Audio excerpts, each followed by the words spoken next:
कैसे हैं? तो हम 1H NMR पढ़ रहे थे।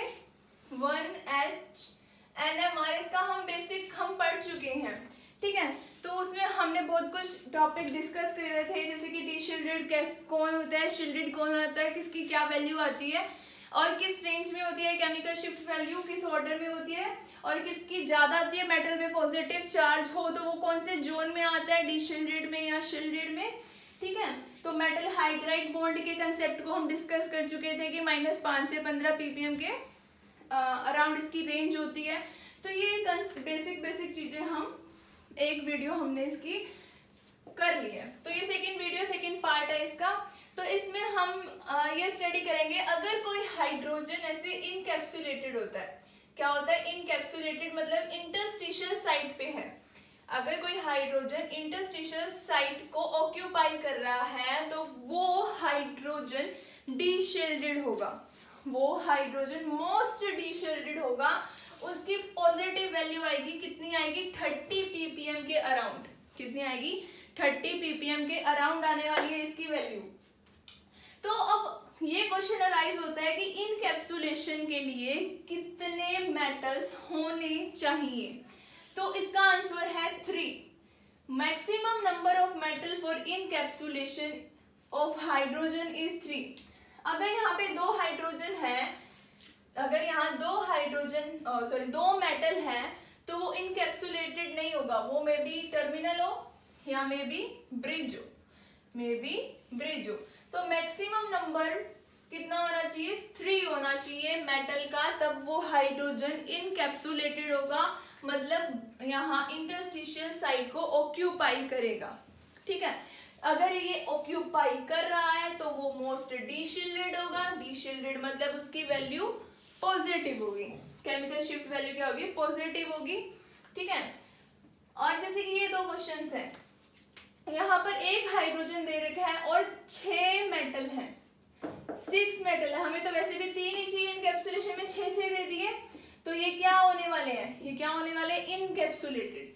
क्या होने वाले, इनकैप्सुलेटेड। और इनकी वैल्यू क्या आने वाली है, पॉजिटिव। क्या आने वाली है, पॉजिटिव। नेगेटिव में अगर हमें ऑप्शन में गिवन है तो वो साफ गलत होगा। क्या आएगा इसका करेक्ट आंसर, पॉजिटिव वैल्यू। अगर हमें एक हाइड्रोजन है और बाकी के मेटल 6 या 3 दे रखे हैं तो वो हाइड्रोजन इनकैप्सुलेटेड होने वाला है, इंटरस्टिशियल साइट को ऑक्यूपाई करने वाला है। तो अगर हाइड्रोजन टर्मिनल है या ब्रिज है, तो उसकी वैल्यू नेगेटिव वैल्यू होगी। नेगेटिव वैल्यू मतलब वो शिल्डेड जोन में होगा। अगर वो इनकैप्सुलेटेड है तो वो पॉजिटिव वैल्यू होगी, वो डीशिल्डेड जोन में होगा, ठीक है। तो अब हमने ये भी मास्टर्स में पढ़ा था कि जो सिंपल एल्कीन होती है, जो ओलिफेनिक बॉन्ड होता है, उसका जो NMR आता है, उसकी जो केमिकल शिफ्ट वैल्यू आती है, 4 हाइड्रोजन का एक सिग्नल आता है और वो कहाँ आता है, 5.28 ppm पर। कहाँ आता है, 5.28 ppm पर।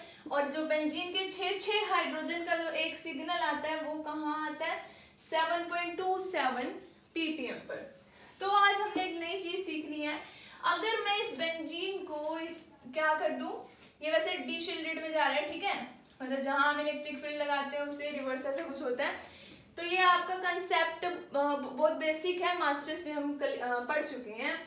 तो ये देखो, अगर मैं मेटल लगा देती हूँ यहाँ पर, अगर मैं बेंजीन के साथ क्या लगा देती हूँ, मेटल लगा देती हूँ। मेटल लगाने से क्या होता है, जो इसका एरोमेटिक कैरेक्टर है, जो इसका एरोमेटिक कैरेक्टर था वो क्या हो जाएगा, डिसरप्ट हो जाएगा।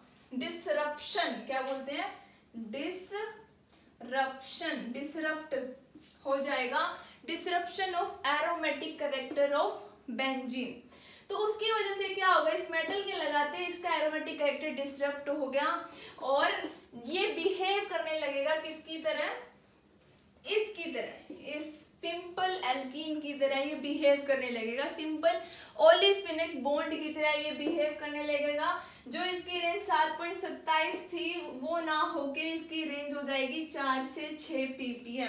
क्या हो जाएगी, 4 से 6 ppm। एक सिंपल एल्कीन की तरह ये बिहेव करेगा, ठीक है। तो अब ये क्वेश्चन देखो, हमें ये क्वेश्चन गिवन है, ये 3 क्वेश्चन है, हमें बताना था कि भाई किसकी केमिकल शिफ्ट वैल्यू ज्यादा, किसकी कम।